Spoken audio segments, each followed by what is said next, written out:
everyone, welcome back. Really excited to be talking to this guy. I mean, just so much success here on the Hilltop throughout his two tenures.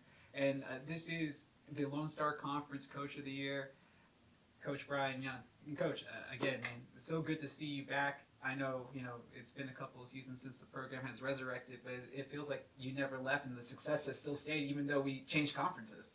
Yeah, I think a lot of that had to do with Corey Miller, who's just promoted to associate head coach, and he was back on staff, and he was a big part of our success before the program was discontinued. But Yeah. It's a thrill, and I'm very grateful. I know Corey's very grateful for getting a chance to come back, and it took us a little while after the first year with just one win, but I think we did quite well last year. But I think at the end of the year, the guys are returning. We're looking for more success for this season. Oh, definitely. And I mean, I was talking to Arthur a little bit ago, and he had mentioned, just how good of a tandem you and Coach Corey are together. And it's just like, yeah, I mean, like I was just telling him, it's like you don't realize he had so much success, but I understand that he was coming into a program that you were just starting the rebuild, after the decimation of it and just trying to pick up the pieces. How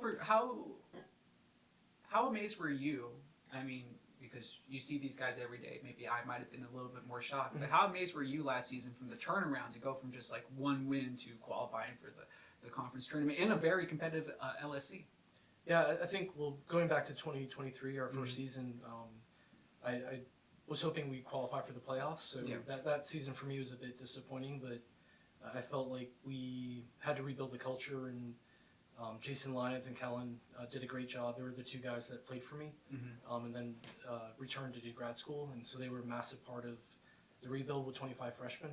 Yeah, 37 on the roster, which is a lot to manage. But I felt like the players did a great job in 2023. But I think at the end of the year, we won our last game of the year. That was our only win.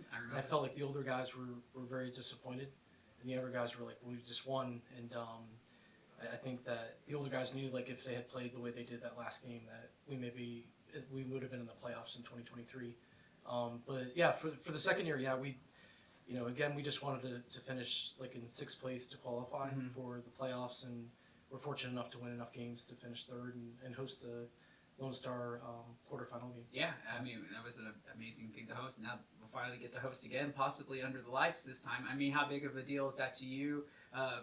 As a coach that's been here now, entering their 19th season on the Hilltop. Yeah, it's going to be a lot cooler for that. But yeah, I'm just really, I can't say enough about Dr. Fuentes and Jim, Sarah, and Debbie Taylor, who's the AD who retired. They're all the massive piece to add lights, and they're also working on some other things for some upgrades and facilities, which is great. So yeah, having lights will hopefully attract people that working during the day. Yeah. And then at 1 p.m. or 1 p.m. is when we used to play on Wednesday. Yeah, There's I remember. Not a lot of fans, but I think there's a lot going on behind the scenes to really market the games. And I think for our guys, just playing under the lights will be exceptional. Oh, easily. I'm looking forward to that as well, and just the overall environment. I think that's where soccer should be played. I mean, I'm sure some of our fans are going to be missing taking those extended lunch breaks, for good reason throughout the season. But I mean, those lights are just going to add so much to the atmosphere and to like the beauty of the game, especially at Lewis Chen Family Field, where you get to see that whole backdrop with it. I wanted to ask you, Coach, this season, with the success from last year, I don't think anybody's going to be underestimating you. That I think they know that St. Edward's men's soccer is back. So you have a lot of returners. You got Arthur. You know what? Let me ask you this question, but I have a follow-up for you. How do you keep motivated to be ready for this season, knowing that, like, hey, everybody's going to be gunning for you because they know that you guys are good? Yeah, I think, just historically with the program, we had a lot of rivals, which is really good because that means all those games are competitive. And so the first year, obviously, a lot of the coaches would say your team is actually quite good. Like, they're surprised, but now that we're beating teams that maybe we lost you the first year back, I think that we won't surprise anybody. But I think we've also gotten a lot better over the spring, and we've added 13 players, and there'll be a lot more depth on the roster. So I think that will be a team that hopefully will improve, like, tactically and culture-wise and just competitiveness. So we'll definitely be ready for them, and I think our guys know, like, every game, we do a standing in the locker room, like from top to bottom of where the preseason polls are. Yeah. But also like once games are happening within the league, we'll have like a top a table and again I think for them they know like every game is worth 3 points, and so it doesn't matter if you're playing the first place team or the 5th place team, like they're equal value. Yeah, exactly. Yeah. I mean, you're playing to win. Yeah. You're playing for those points in that sense. Yeah. Coach, you were talking about all those new guys that were coming in, but I kind of want to backtrack a little bit to like the return of the men's soccer program in the last couple of seasons, because where did you find these guys? Because I couldn't imagine trying to build a whole program from scratch. And I mean, there's some great stories I can tell of you. And one of my favorite is always going to be Sunji Watanabe, because it's like, this is a kid that was playing club soccer from Japan, didn't know if he was going to be able to make the transition to being like competitive D2, and then this guy can start, and he's been like kind of like a little linchpin in the midfield, really making the metronome tick. Yeah. And it's like, how were you able to scout all this talent in such a short amount of time to have the season that you had last year? Yeah, we it was just me for half a year because they didn't we didn't hire Corey until midway through, but it was a bit daunting when you have a prestigious school academically and just trying to start from ground zero. And my first recruit was Jason Lyons. Yeah. And so I was talking to him a little bit about maybe him, because he was a student at St. Ed's, to help out with the recruiting and all that. And then it got into that he wanted to play, which was awesome. And I wanted him to play, but I didn't want him to feel you didn't want to pressure him a little bit. But that was like one of the top recruits. The other one was Corey, to recruit him back to the hilltop and all that.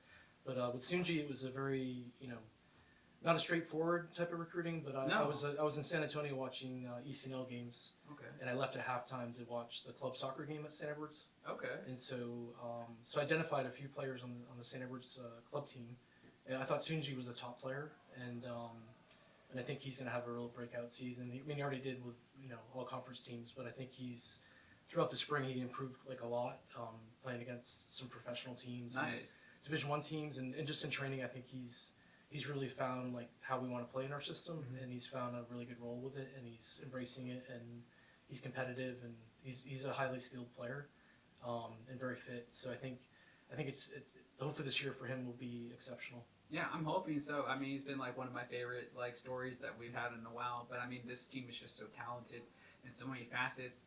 Let me ask you, defensively though, this coming into the season, you feeling pretty strong about that? Yeah, I mean, we kind of, I think overall, like, with the 13 players we brought in that are new, we also get back probably 2 or 3 or 4 players that were able to play last year in the fall. So that's exciting, because a lot of them played in the spring, and they did very, very well. So it's not only the 13 guys, but we're bringing in, probably another 4 players, which is fantastic. And I would say, like, overall, like, because of the talent that we have, the depth is quite exceptional. And I think any program that wants to be a top program in their conference or in the country or in the region, you have to have like players that are like, your depth has to be 1 or 2, 2 or 3 hopefully.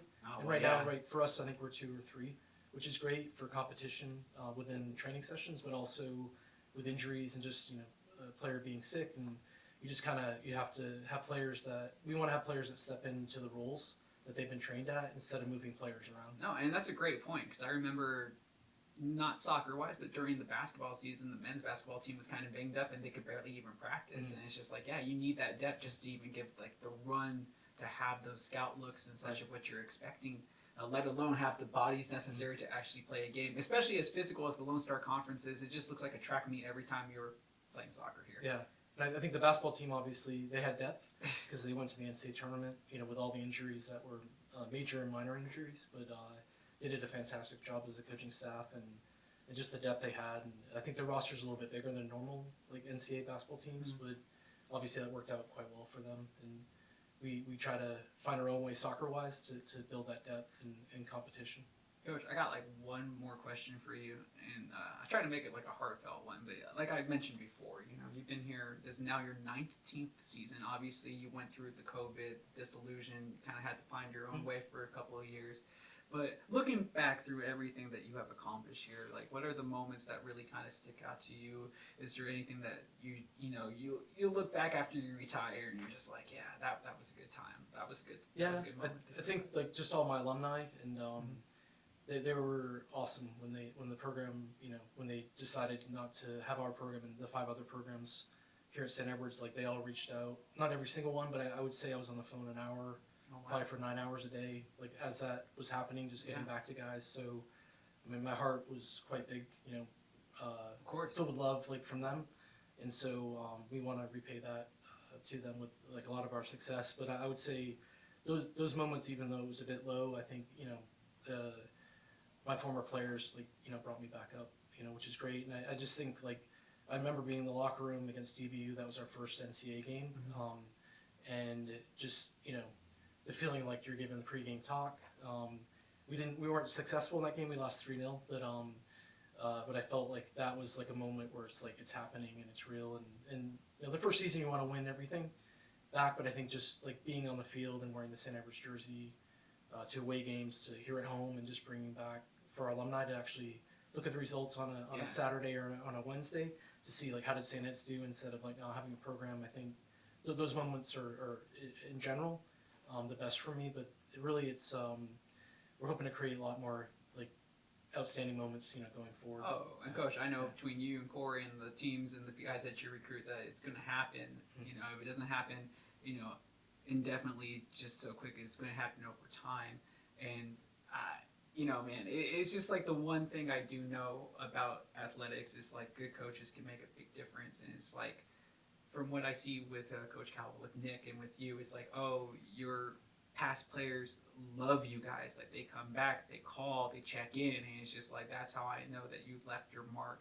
Not just as a guy on the field, but as somebody that really influenced these kids that come to this university. Yeah, I would just say that like Nick's done a tremendous job, and he's got a lot more W's, after his name than I do. He's been at it for a little while. But longer. he also has like a lot more.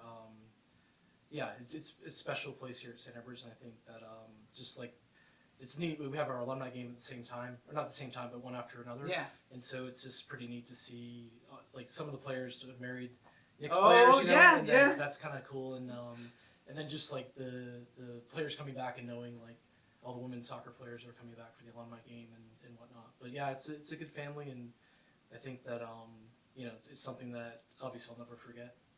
Well, Coach, thank you again for your time. Everybody, the defending Lone Star Conference Coach of the Year, Brian Young. I know you laugh about that, but it's true, man. You've worked really hard for that, and I mean that's just a testament to you, Corey, and everybody else on your staff and team. Yeah, thank you. Season starting up soon, September 4th, under the lights for the first time at Lewisham Family Field. Make sure you come out and support.